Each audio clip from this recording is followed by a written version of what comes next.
Hai teman-teman, perkenalkan nama saya Meriska. Saya berasal dari SMA Negeri 17 Medan dan saya duduk di kelas 10 MIA 2. Dan pada kesempatan kali ini, saya ingin membahas tentang batas-batas wilayah laut Indonesia. Saya harap teman-teman dapat mengerti dan memahaminya. Batas-batas wilayah laut Indonesia. Kita harus mengetahui dulu sejarah perkembangan wilayah perairan Indonesia. Indonesia memiliki luas wilayah sebesar 5.455.675 km² dan 3.544.744 km². Di antaranya atau 2/3 wilayahnya adalah lautan. Karena mempunyai wilayah yang luas, Indonesia berbatasan dengan banyak negara, walaupun mayoritas negaranya adalah negara anggota ASEAN. Pada 17 Agustus 1945, Insinyur Soekarno mendeklarasikan kemerdekaan Republik Indonesia. Pada saat itu, perairan yang termasuk kawasan Indonesia masih didasarkan pada Territorial Sea in Maritime Kringen Ordonnantie TZMKO 1939 atau Ordonans Laut Teritorial dan Lingkungan Maritim 1939. Hukum laut tersebut merupakan produk hukum zaman Hindia Belanda.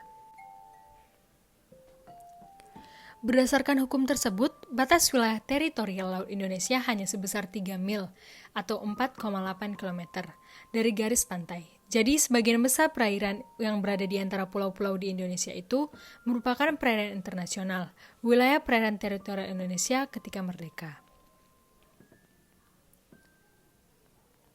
Deklarasi Juanda. Berdasarkan konsep hukum laut TMZKO, perairan internasional yang berada di antara pulau-pulau Indonesia malah dirasa menjadi sebagian pemisah antara wilayah Indonesia itu sendiri. Selain itu, konsep ini juga dapat menjadi ancaman bagi keamanan dan keutuhan negara Indonesia. Sedangkan dalam Undang-Undang Dasar 1945 juga tidak ada pembahasan mengenai batas wilayah Indonesia. Secara politik dan ekonomi pun, Indonesia mengalami kerugian bila masih menggunakan konsep hukum laut TMZKO. Oleh karena itu, pada tanggal 13 Desember 1957, dicetuskanlah sebuah deklarasi mengenai batas laut Indonesia oleh Perdana Menteri Republik Indonesia yang menjabat yaitu Insinyur Juanda Kartawijaya.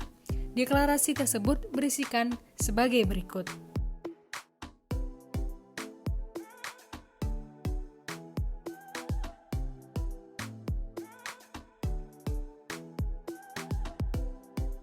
Yang lebih jelasnya sebagai berikut.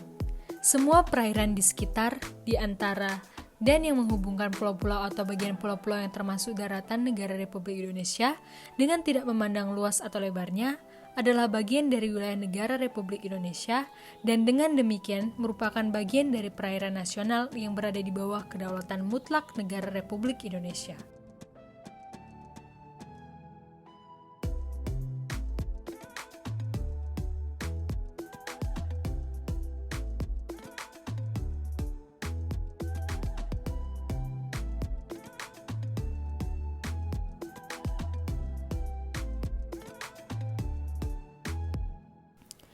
Batas laut teritorial Indonesia juga mengalami perubahan. Semula, batas wilayah laut teritorial yang hanya berjarak 3 mil berubah menjadi 12 mil. Jarak tersebut diukur dari garis yang menghubungkan titik-titik ujung terluar pada pulau-pulau terluar dari wilayah negara Indonesia pada saat air laut surut. Deklarasi secara unilateral atau sepihak ini selanjutnya dikenal dengan Deklarasi Juanda.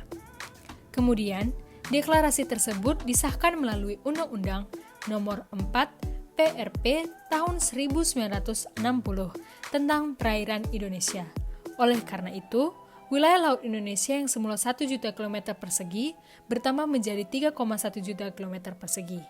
Peta wilayah Indonesia berdasarkan Deklarasi Juanda.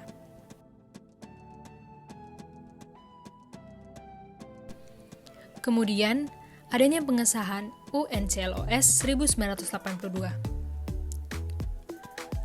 Setelah deklarasi Juanda, banyak negara lain yang tidak setuju dengan konsep tersebut.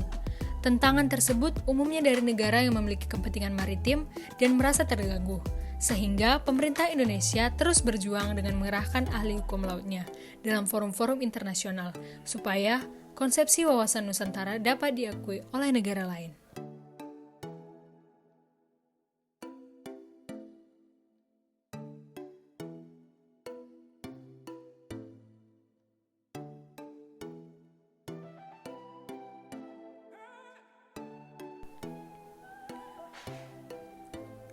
Tommy Hendra Purwaka melalui Jurnal Tinjauan Hukum Laut terhadap Wilayah Negara Kesatuan Republik Indonesia tahun 2014 mengatakan perairan laut Indonesia berdasarkan Konvensi Hukum Laut Internasional tahun 1982 terbagi menjadi 3 wilayah, yaitu yang pertama, lautan teritorial atau wilayah, yang kedua, zona ekonomi eksklusif, yang ketiga, lautan lepas. Dalam gambar ini terdapat penjelasan batas wilayah laut Indonesia.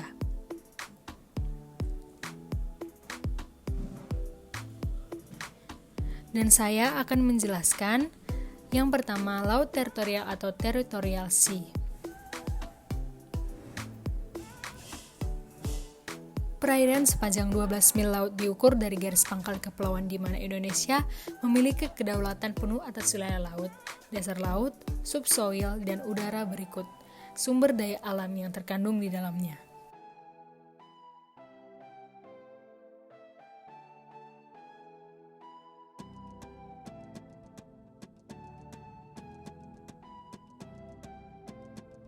Indonesia memiliki kewajiban untuk menjamin hak lintas damai, baik melalui alur kepulauan maupun tradisional untuk pelayaran internasional.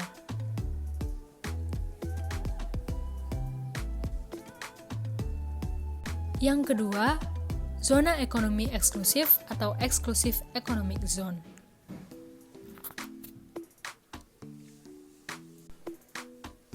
Menurut Undang-Undang Nomor 5 Tahun 1983 Pasal 2 tentang Zona Ekonomi Eksklusif Indonesia atau ZEE adalah jalur di luar dan berbatasan dengan laut wilayah Indonesia ini ditetapkan berdasarkan undang-undang yang berlaku tentang perairan Indonesia.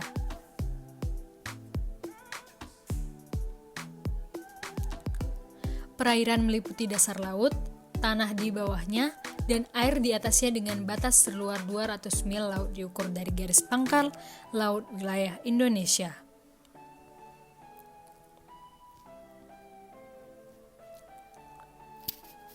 Indonesia mempunyai hak-hak berdaulat untuk eksplorasi, eksploitasi, konservasi, dan pengelolaan sumber daya alam, baik hayati maupun non-hayati yang terkandung di perairan, dasar laut, dan subsoil, pendirian bangunan laut, penelitian ilmiah kelautan, dan perlindungan lingkungan laut.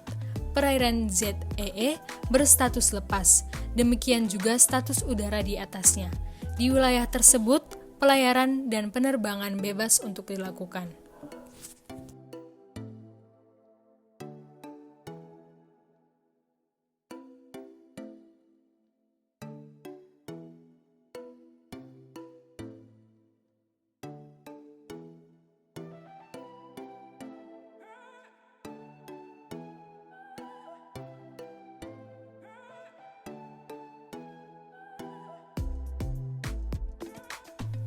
Yang ketiga, landas kontinen atau continental shelf.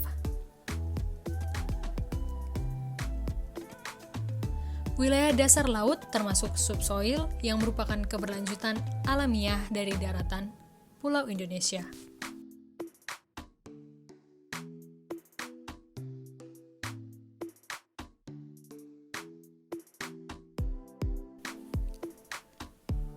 Bila kelanjutan alamiah bersifat landai, maka batas terluar landas kontinen ditandai dengan continental slope atau continental rise.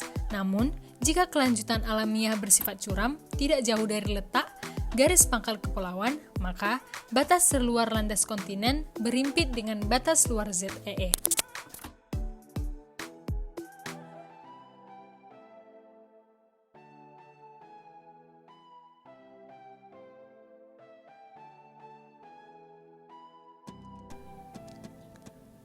Perbatasan wilayah Laut Indonesia.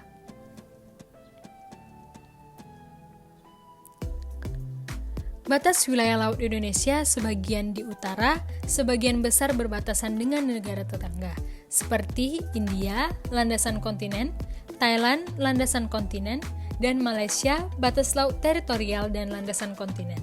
Kemudian, Singapura, batas laut teritorial, Vietnam, landas kontinen, Filipina, ZEE, Palau, ZEE dan landas kontinen, dan Papua Nugini, ZEE dan landas kontinen, sedangkan bagian selatan meliputi Australia, ZEE dan landas kontinen, dan Timor Leste, batas laut teritorial dan landas kontinen dan ZEE.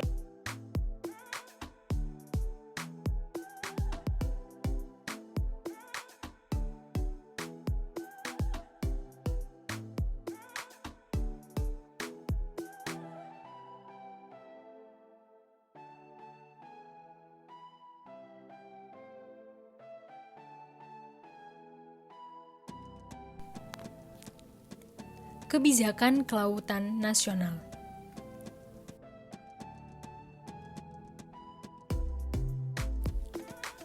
Untuk mencegah kerusakan lingkungan laut, Indonesia perlu melakukan beberapa usaha, di antaranya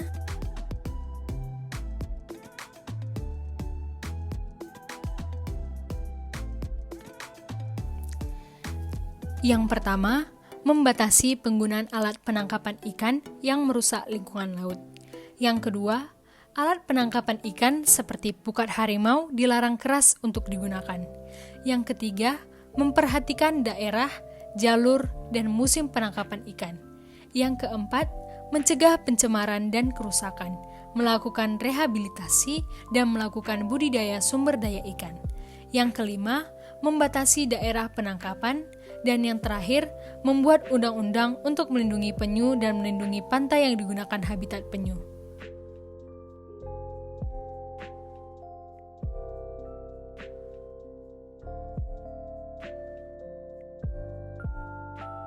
Terima kasih telah menyaksikan video saya. Saya harap teman-teman dapat mengerti dan dapat memahami batas-batas wilayah Indonesia.